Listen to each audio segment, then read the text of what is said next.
Madam President, a better future for Syria remains within reach. After more than a decade of crisis, there is now a genuine opportunity to help Syrians move forward from survival towards recovery.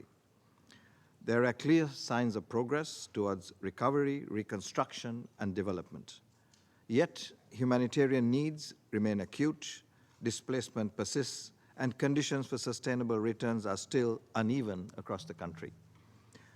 This moment requires ambition anchored in realism, sustained humanitarian action, political will, and investment are essential to help Syrians move beyond emergency assistance and rebuild their lives.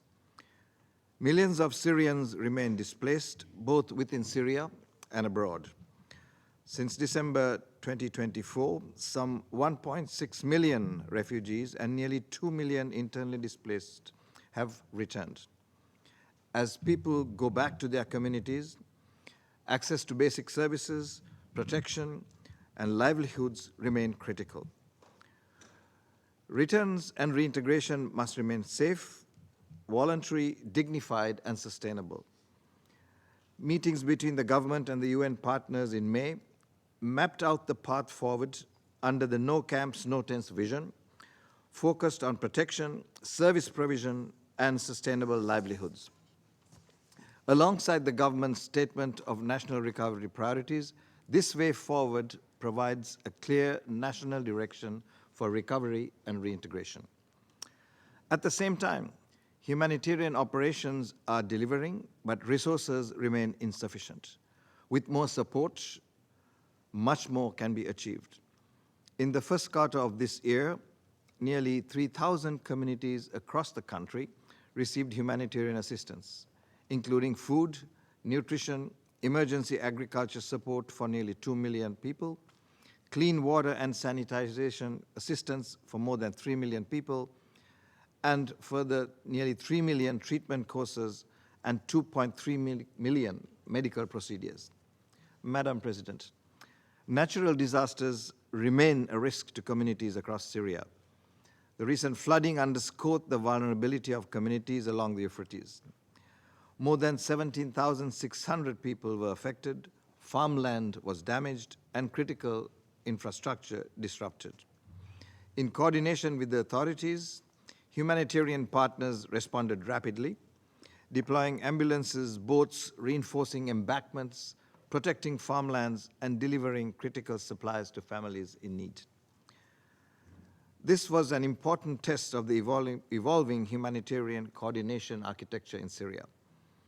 The response demonstrated the value of stronger subnational coordination, more effective local partnerships, and streamlined processes that enable the UN, humanitarian partners, and relevant authorities to act quickly and coherently.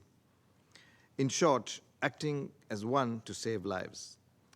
As the floodwaters receded, the focus has shifted to early recovery and preparedness, repairing infrastructure, supporting farmers, and strengthening disease surveillance. This is the model we need to build on, responding to immediate needs while helping communities become more resilient to the next shock. Madam President, notwithstanding this progress, the reality for some communities remained fragile, particularly in southern Syria. In Quneitra Governorate, the effects of conflict, including displacement and damaged infrastructure, are being compounded by repeated military incursions and movement restrictions, as well as the presence of unexploded ordnance. The situation is highly volatile, and nearly 80% of the population is in need of humanitarian assistance. In Asweda Governorate, recent violence has restricted movement, limited access to essential services, and perpetuated cycles of displacement for families unable to return safely. Communities are on the edge, strained and stressed by years of conflict, displacement, degraded services, and poor humanitarian access. Communities, Madam President, must be protected, and humanitarian access must be unimpeded. In this environment, more than 13,000 students were unable to sit their final exams this month due to access and administrative constraints.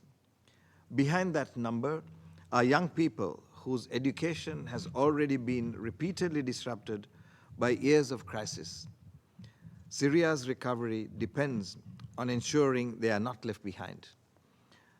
This highlights the complexity of the operating environment and the issues facing families, as well as the need for continued engagement with the government of Syria and the support from the international community. Madam President, as we approach the mid-year, the 2.92 billion humanitarian appeal is just 20% funded. My first ask to this Council is therefore clear. Help us maintain a humanitarian response that is proving that it can deliver. Predictable and flexible funding is essential.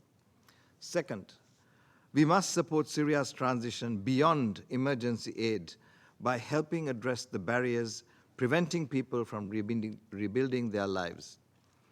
The no tents, no camps vision is a powerful national goal. Achieving it means investing in conditions that make solutions possible. Protection, social inclusion, demining, basic services, livelihoods, and environmental recovery. And third, we require sustained investment in recovery and reconstruction, aligned with the government's statement of national recovery priorities and guided by the needs of the affected communities. Syria does not need narrow thinking that separates humanitarian response from recovery or recovery from long-term stability. We must meet urgent needs today while laying the foundations for lasting stability and prosperity. Development financing, economic recovery, and stronger services will be essential to ensuring that Syria's transition is sustainable. Madam President, humanitarians are ready to do their part. We too are adapting, reducing bureaucracy, strengthening partnerships, and putting support closer to the communities we serve. Committed and fit for purpose, the humanitarian community stands ready to meet the moment and the challenges ahead. I thank you.